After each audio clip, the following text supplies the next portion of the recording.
No necesariamente el consumo de sodio o sal está asociado con la hipertensión arterial. Generalmente una de las recomendaciones es disminuir la ingesta de sodio en un paciente que tiene hipertensión arterial, pero como no sabemos cuál es la causa de la condición de la hipertensión, no podemos asumir necesariamente que es el exceso de sodio. Primero hay que evaluar a la persona y llegar a la causa de la enfermedad para poder corregir sus patrones, en este caso el consumo de sodio. Entonces no podemos involucrar simplemente con la reducción de sodio, asimismo va a mejorar su crisis hipertensiva. Hay otros alimentos y otras combinaciones moleculares que pueden desencadenar una hipertensión arterial. Por ejemplo, el exceso de carbohidratos y la combinación de carbohidratos es mucho más nociva para el endotelio y para el sistema que hace que nuestro cuerpo module las cifras de presión arterial.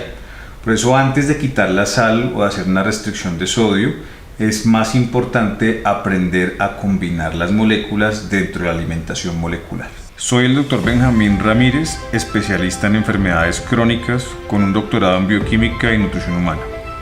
Mi misión con este contenido es ayudarte a entender cómo funciona tu organismo para gozar de bienestar con tu familia.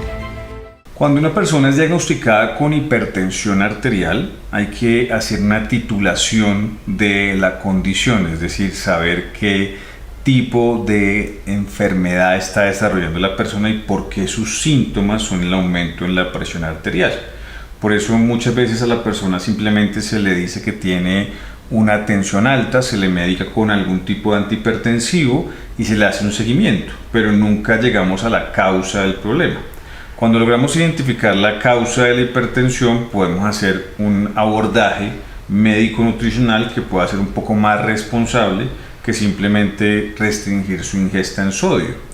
Generalmente en países que tienen una dieta alta en fuentes de sodio, por ejemplo países de características occidentales, pues gran parte de nuestro consumo de alimentos involucra productos procesados con excesos de sodio. No solamente el cloruro de sodio, que hace parte de la sal regular, sino alimentos que tienen preservativos como el bicarbonato de sodio, el nitrato de sodio, el benzoato de sodio, el glutamato monosódico. Entonces, generalmente estas sustancias que hacen parte de estos alimentos de consumo frecuente, pues también incrementan nuestro sodio ingerido por fuentes de alimentos. Y esto no tiene nada que ver con la sal que nosotros agregamos a nuestros alimentos. Restringir la sal sin tener el conocimiento de lo que está pasando en el individuo no es un acto responsable, porque muchas veces no podemos asumir que la enfermedad es consecuente a una exposición excesiva en sodio. Por eso tenemos que hacer una cosa que se llama anamnesis alimenticia o alimentaria, que es preguntarle al individuo qué come, cómo lo come, a qué horas lo come y dónde compra sus alimentos y cómo es su despensa, qué alimentos ingiere de forma frecuente, para saber realmente si es un exceso de sodio o no lo que puede estar empeorando sus cifras de presión arterial. Como les reitero, el sodio no solamente está en la sal que le agregamos a los alimentos en sí mismos ya contienen sodio. ¿Nuestro cuerpo puede vivir sin sodio? No puede vivir sin sodio. Es un ion, necesitamos consumirlo de forma frecuente y que hace parte de un sistema muy importante que son bombas de intercambio iónico, en este caso sodio y potasio, que hacemos que cambiemos de un lado de la célula a otro lado, donde hablamos de medios intracelulares y medios extracelulares. Por eso cuando una persona elimina totalmente el sodio de su dieta, puede llegar a condiciones como la hiponatremia, que pueden llevar a la persona a una urgencia vital, inclusive que tenga que ser manipulado en una unidad de cuidado intensivo. Por eso, antes de restringir el sodio, es mejor hacer una anamnesis, mirar cómo está combinando las moléculas de la alimentación, porque muchas veces la causa de una hipertensión arterial está asociada con un envejecimiento del endotelio, de las paredes arteriales, que muchas veces es consecuente con el uso, digamos, no asertivo de las moléculas de la alimentación, cuando combinamos, por ejemplo, carbohidratos con carbohidratos, proteínas con proteínas, grasas con grasas, hacemos una injuria a ese sistema endotelial, hacemos una injuria o agredimos a un sistema que es muy importante, que es el sistema renina, angiotensina, aldosterona, que tiene nuestro cuerpo para modular la presión arterial, que no tiene, pues en este caso, nada que ver con la ingesta de sal o de sodio. Ahora la recomendación es que por lo menos una persona que tiene una tensión alta, que se está titulando y que se está haciendo el proceso de llegar a ponerle nombre y apellido a la condición, es que coma alrededor de 1 gramo de sodio por día, que más o menos equivale a colocar una bolsita de sal en el transcurso del día. Eso es lo que debería consumir de forma segura. Podemos llegar inclusive a tener 2 bolsitas de sodio en el transcurso del día, de sal de mesa. Y hay personas que no requieren como tal la restricción de sodio hasta que no esté médicamente indicado. Hay varios tipos de sal que se usan para dar sabor a los alimentos. Entonces hablamos de la sal marina, que es un cristal grande, pero es cloruro de sodio. Tenemos sales, por ejemplo, de colores, sales volcánicas, negras, sales rosadas, que hablamos, por ejemplo, sal del Himalaya. Lo que cambia ahí no es el agente, sigue siendo cloruro de sodio. Lo que pasa es que tiene otros compuestos que hacen parte del cristal, que generalmente nos aportan otras moléculas de la tabla periódica, pero no quiere decir que cambie la sal, es cloruro de sodio. Ahora, si usamos bicarbonato de sodio, es diferente al cloruro de sodio, pero seguimos ingresando al sistema sodio. Si compramos sales de nitro o nitrato de sodio, también estamos consumiendo sodio en otra fuente que generalmente le da un color rojo y madurado a algunos tipos de carnes. Esos son los que se usan generalmente para los embutidos.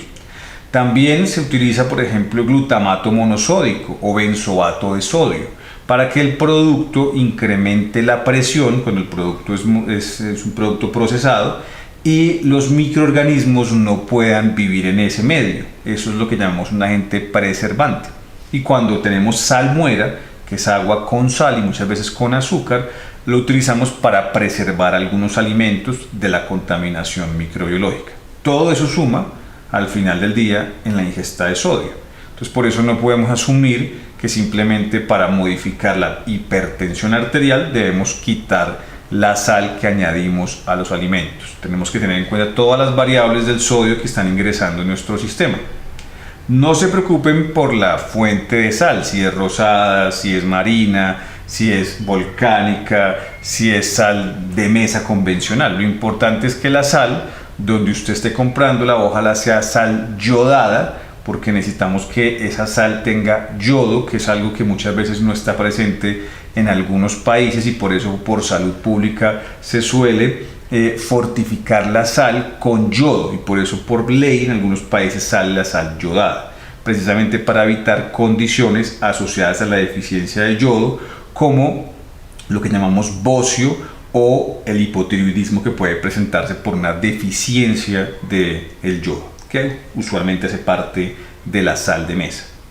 Ahora bien, es importante tener en cuenta que cuando vamos a usar la sal la tenemos dentro del grupo de alimentos que llamamos de no biodisponibles, porque la sal no va a disparar ninguna hormona, es decir, no nos va a disparar la insulina, no nos va a modular los niveles de glucosa en sangre. Entonces por eso tenemos la sal dentro del grupo libre en el caso de algunas enfermedades que no requieren de la restricción de sodio.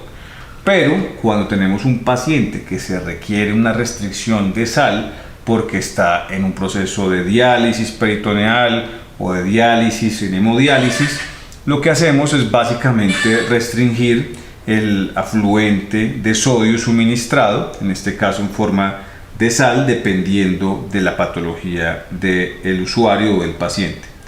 Nuestra recomendación dentro de la alimentación molecular es que la sal no se restrinja hasta que no esté médicamente indicado y se use con las reglas de alimentación molecular. Solo una fuente de carbohidrato, solo una fuente de proteína, solo una fuente de grasa, y si vamos a añadir sal a esos alimentos, ojalá que no sobrepasemos el umbral de los 5 gramos en un paciente sano promedio que esté buscando, por ejemplo, una reversión de una condición crónica como una obesidad o una enfermedad asociada a la obesidad.